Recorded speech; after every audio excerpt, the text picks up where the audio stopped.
இனிமே கண்ணை மூடிட்டு கடலை எண்ணெய் வாங்கலாம்.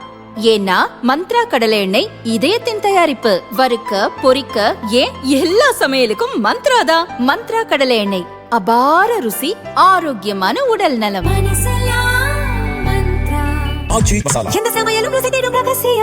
ரூபாய். வணக்கம். செய்தி சுருக்கம். சாத்தான்குளம் வழக்கு, 9 போலீசுக்கும் தூக்கு. சாத்தான்குளத்தைச் சேர்ந்த ஜெயராஜ் மற்றும் அவரது மகன் பெனிக்ஸ் போலீஸ் நிலையத்தில் அடித்துக் கொல்லப்பட்ட வழக்கு மதுரை மாவட்ட கோர்ட்டில் 5 ஆண்டுகளாக நடந்து வந்தது. இந்த வழக்கில் குற்றம் சாட்டப்பட்ட 9 போலீசாரும் குற்றவாளிகள் என்று கோர்ட் ஏற்கனவே அறிவித்திருந்தது. இந்நிலையில் இன்று தண்டனை விவரங்களை நீதிபதி முத்துக்குமரன் அறிவித்தார். இன்ஸ்பெக்டர் ஸ்ரீதர், சப் இன்ஸ்பெக்டர்கள் பாலகிருஷ்ணன், ரகு கணேஷ், தலைமை காவலர் முருகன், காவலர்கள் சாமதுரை, முத்துராஜா, செல்லதுரை, தாமஸ் பிரான்சிஸ், வெயிலுமுத்து ஆகிய 9 பேருக்கும் இரட்டை மரண தண்டனை விதித்து நீதிபதி உத்தரவிட்டார். மேலும் குற்றவாளிகளுக்கு ரூபாய் 1.04 கோடி அபராதம் விதிக்கப்பட்டது. அபராத தொகையை பாதிக்கப்பட்ட குடும்பத்தினருக்கு வழங்கவும் நீதிபதி உத்தரவிட்டார். தீர்ப்பை வாசித்து முடித்தவுடன் நீதிபதி தனது பேனாவின் நுனியை உடைத்தார். 9 பேர் யார் யார்? இன்ஸ்பெக்டர் ஸ்ரீதர், சப் இன்ஸ்பெக்டர்கள் பாலகிருஷ்ணன், ரகு கணேஷ், தலைமை காவலர் முருகன், காவலர்கள் சாமதுரை, முத்துராஜா, செல்லதுரை, தாமஸ் பிரான்சிஸ், வெயிலுமுத்து. துரைமுருகன் சொத்து மதிப்பு வேட்புமனுவில் வெளியான தகவல். தமிழக சட்டசபை தேர்தல் வருகிற 23ஆம் தேதி நடக்கிறது. இதற்கான வேட்புமனு தாக்கல் கடந்த 30ஆம் தேதி தொடங்கி இன்றுடன் நிறைவடைந்துள்ளது. கடைசி நாளான இன்று வேலூர் மாவட்டம் காட்பாடி தொகுதியில் அமைச்சர் துரைமுருகன் வேட்புமனு தாக்கல் செய்துள்ளார். வேட்புமனு தாக்கல் செய்துள்ள அமைச்சர் துரைமுருகனுக்கு 11.5 கோடி அளவில் அசையும் மற்றும் அசையா சொத்து உள்ளதாக வேட்புமனுவில் தெரிவித்துள்ளார். துரைமுருகன் 1/2 கிலோ தங்கம், 1 கேரட் வைரம், 2 கிலோ வெள்ளியும் வைத்திருக்கிறார். அவரது மனைவி சாந்தகுமாரி பெயரில் 59 கோடி ரூபாய் சொத்து உள்ளதாகவும் வேட்புமனுவில் தெரிவித்துள்ளார். திமுக பிரச்சார பாடலுக்கு இளம் பெண்கள் குத்தாட்டம். கவர்ச்சி டான்ஸுக்கு இடையே செந்தில் பாலாஜி மனு தாக்கல்.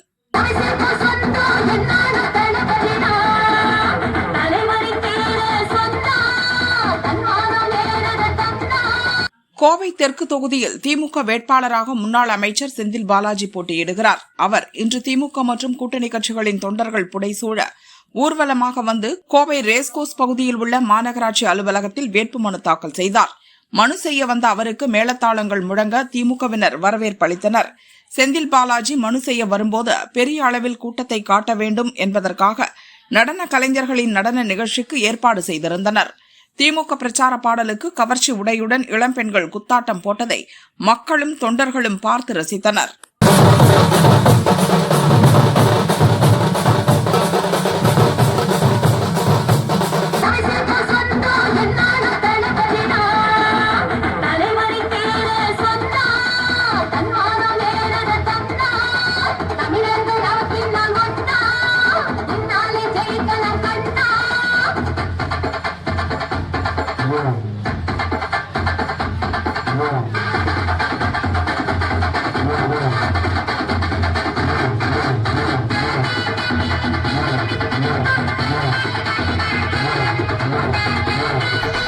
தமிழக சட்டசபை தேர்தல் வேட்புமனு தாக்கல் நிறைவு. தமிழகத்தில் 234 தொகுதிகளுக்கான சட்டசபை தேர்தல் ஒரே கட்டமாக வருகிற ஏப்ரல் 23ஆம் தேதி நடக்கிறது. இதற்கான வேட்புமனு தாக்கல் கடந்த மார்ச் 30ஆம் தேதி தொடங்கியது. முதல் நாளில் 573 வேட்புமனுக்கள் தாக்கல் செய்யப்பட்டன. முதல்வர் ஸ்டாலின், நாதக ஒருங்கிணைப்பாளர் சீமான், தவிக தலைவர் விஜய் மற்றும் அமைச்சர்கள், முக்கிய அரசியல் பிரமுகர்கள் முதல் நாளில் வேட்புமனு தாக்கல் செய்தனர்.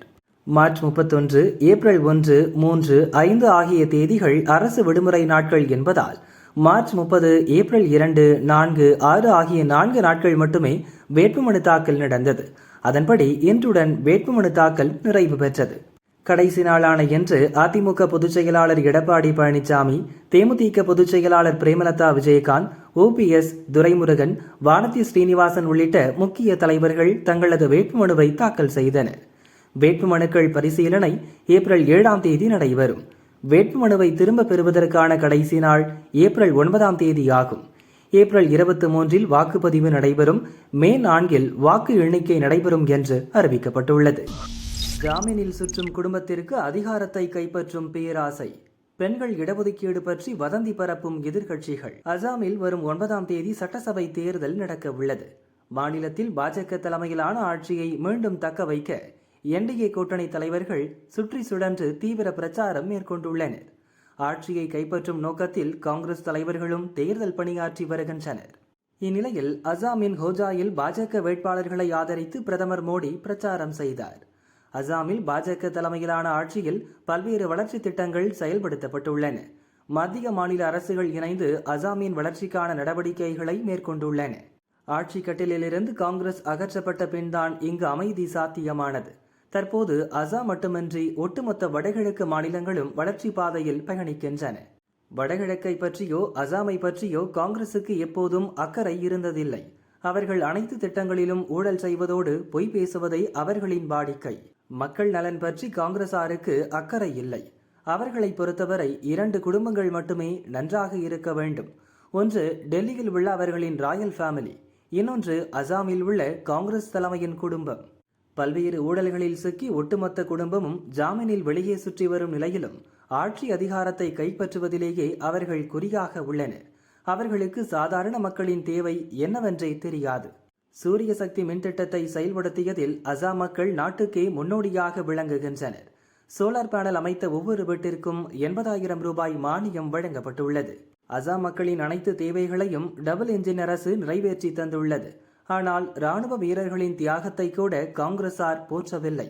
அதற்கு மாறாக அவர்களை அவமதித்தனர். என் மீதான காழ்ப்புணர்ச்சியில் என்னை அவமதிப்பதாக எண்ணி நம் வீரர்களின் தியாகத்தை கொச்சைப்படுத்தினர். இவர்களை மக்கள் ஒருபோதும் மன்னிக்க மாட்டார்கள். பெண் சக்தியை போற்றும் வகையில் பெண்களுக்கான இடஒதுக்கீடு பற்றி சட்டம் இயற்றவே பார்லிமெண்ட் சிறப்பு கூட்டம் கூட்டப்பட உள்ளது. இதன் மூலம் பெண்களுக்கான அதிகாரம் மேலும் வலுப்படும்.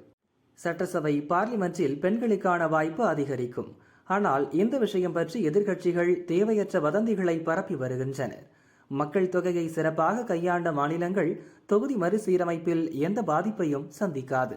அனைத்து மாநிலங்களின் நலனும் பாதுகாக்கப்படும். இது பற்றி எதிர்க்கட்சிகள் தேவையற்ற பொய் பிரச்சாரத்தில் ஈடுபட்டுள்ளன. வடகிழக்கு மற்றும் அசாமின் வளர்ச்சிக்கு பாஜகவை மக்கள் மீண்டும் ஆதரிக்க வேண்டும் என பிரதமர் மோடி பேசினார். சாதிக் வீடு டு அமீர் வீடு வரை சென்னையை உலுக்கும் ரெய்ட்.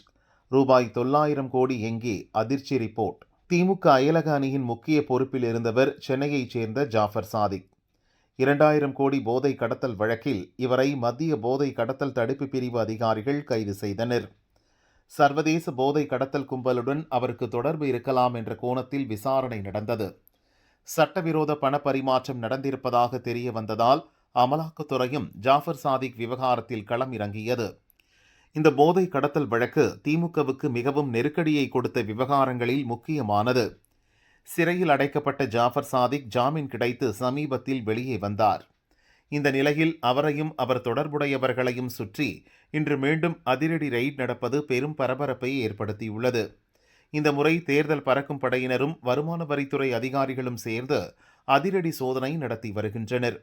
சாதிக்கின் பட்டினப்பாக்கம் வீடு, எக்மூர் விடுதி, புரசைவாக்கம் விடுதி உட்பட 10க்கும் மேற்பட்ட இடங்களில் தீவிர சோதனை நடக்கிறது. சாதிக்கின் நண்பர்கள் வீடுகளிலும் ரெய்ட் நடக்கிறது. குறிப்பாக இயக்குனர் அமீர் வீடு மற்றும் அலுவலகத்தில் அதிகாரிகள் அதிரடி சோதனை நடத்தினர். 1 மணி நேரத்துக்கும் மேலாக அமீர் வீட்டை சல்லடை போட்டனர். ரெய்ட் நடக்கும்போது அமீர் வீட்டில் இல்லை. சாதிக் தயாரித்த படத்தில் அமீர் நடித்தார். இதனால் ஏற்கனவே அமீர் வீட்டில் அமலாக்கத்துறை சோதனை நடந்திருக்கிறது. இப்போது மீண்டும் ரெய்ட் வளையத்துக்கும் அமீர் வந்திருக்கிறார். அமீர், சாதிக் ஆகியோரின் வீடுகளில் சோதனை முடிந்துவிட்டது. சாதிக் வீட்டில் பல முக்கிய ஆவணங்கள் சிக்கின. அவற்றை அதிகாரிகள் காரில் அள்ளி சென்றனர்.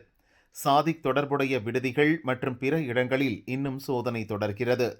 தேர்தல் பறக்கும் படை, வருமான வரித்துறையினர் மட்டுமின்றி ஹைதராபாத்திலிருந்து வந்த மத்திய போதை கடத்தல் தடுப்பு பிரிவு அதிகாரிகளும் ரெய்டில் இணைந்ததாக சொல்லப்படுகிறது.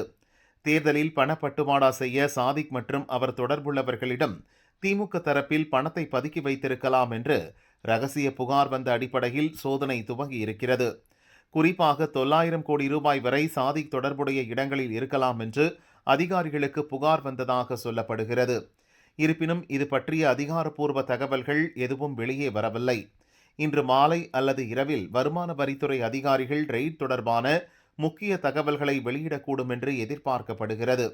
அப்படி ஏதாவது தகவல்கள் வெளியே வந்தால்தான் சாதிக், அமீர் தொடர்பான ரெய்ட் பற்றிய முழு விவரமும் தெரிய வரக்கூடும்.